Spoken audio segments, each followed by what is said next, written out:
London में बैरिस्टरी पढ़े थे। अंग्रेज़ों के ज़माने में अच्छी खासी वकालत चलती थी और बढ़िया नौकरी मिलती थी। अंग्रेज़ उनको गवर्नर बनाने के लिए कह रहे थे।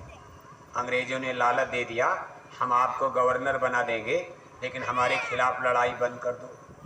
महात्मा गांधी ने कहा, ये तो काम मैंने पहले ही छोड़ दिया। मुझे पैसा नहीं कमाना है, मुझे गरीबों के आंसू पोंछना है। इसलिए गांधी महात्मा संसार की दौलत की इच्छाओं को त्याग करके और जीवन भर फकीर बनकर एक धोती में आधी पहनना आधी को ओढ़ लेना, लोग उनको महात्मा गांधी कहने लगे। उन्होंने कुर्बानी दिया, बलिदान दिया। आप किसी झारखंड के जंगल पहाड़ में तमाम लोग देखो कुर्बानी बलिदान दिए। आपकी मुंडा जाति में और जातियों में तमाम लोगों का नाम सुनते हो, उन लोगों ने कितनी कुर्बानी बलिदान दिया, तो सब लोग उनको अपना देवता मानने लगे और उनकी पूजा करते हैं। इसमें कोई पाप तो कहा नहीं जाएगा, लेकिन अब आपको मुक्ति कहाँ मिलेगी? ये तो सम्मान है महापुरुषों का, जिन्होंने हमारे जीवन को डेवलप किया, हमारी संस्कृति को जिंदा रखा, जो हमारे विकास में, इन्होंने हमारे अधिकार को दिलाने में हमारे आप के लिए संघर्ष किए, लेकिन हमारी आत्मा के कल्याण के लिए अब वो महापुरुष आपकी क्या मदद कर पाए? वो लोग तो चले गए, वो लोग तो संसार को छोड़कर चले गए। जैसे जीवित मास्टर ही आपको अंग्रेजी पढ़ाएगा। जो मास्टर आपके बीच से चला गया, उसका नाम लेने से अंग्रेजी नहीं पढ़ पाओगे। जो मास्टर इस समय स्कूल में होगा, वही आपको अंग्रेजी पढ़ाएगा। जीवित डॉक्टर ही अब आपको दवा देगा।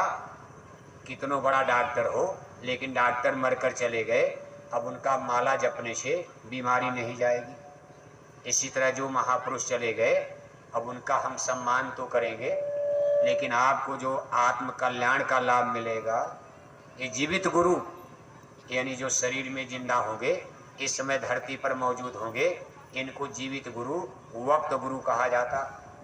इसलिए संत सलाह देते हैं कि वक्त गुरु को खोज, तेरे भले की कहो। और जब वक्त गुरु मिलेंगे तो आपको सही भेद बताएंगे। उस चीज़ पर हम थोड़ा आगे बढ़ रहे हैं, सही भेद अध्यात्मवाद का। जिस दिन झारखंड में लोग जान जाएंगे, कभी हिंदू मुसलमान का झगड़ा नहीं होगा, कभी जाति के नाम पर झगड़ा नहीं होगा। गुरु महाराज ऐसा ही समाज बनाना चाहते हैं, उनका यही संकल्प है, और आज इसको पूरा करने के लिए गुरु महाराज ने 60 बरस कठिन से कठिन मेहनत किया जंगल पहाड़ों में। और उनके बाद आज हमारे पूज्य हुजूर महाराज जी लगातार 10 बरस से छोटे बड़े काफिले निकालकर देखो कड़ी से कड़ी मेहनत कर रहे हैं। और इनके सहयोग में जय गुरुदेव मिशन के लाखों लाख लोग बोरा पहनकर, लाखों लाख भाई बहन शाकाहारी जैकेट पहनकर इसी मिशन पर आगे बढ़ रहे कि जनता, भोली भाली जनता कम से कम अध्यात्मवाद समझ जाए। और सबसे संतोष की बात यह है कि जनता को अध्यात्मवाद समझाने के लिए बीए में पास कराना जरूरी नहीं है। इसमें इस एजुकेशन की कोई आवश्यकता नहीं है।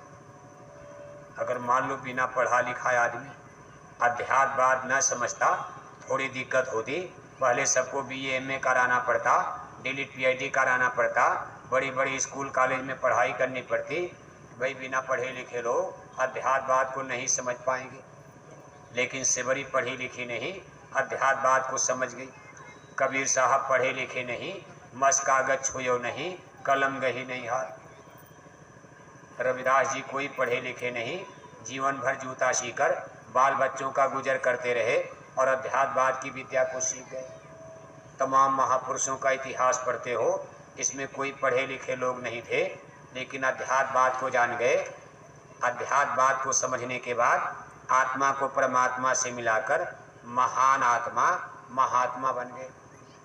महात्मा उस शक्ति, उस पुरुष को कहते हैं जिन्होंने प्रकाश में प्रवेश कर लिया।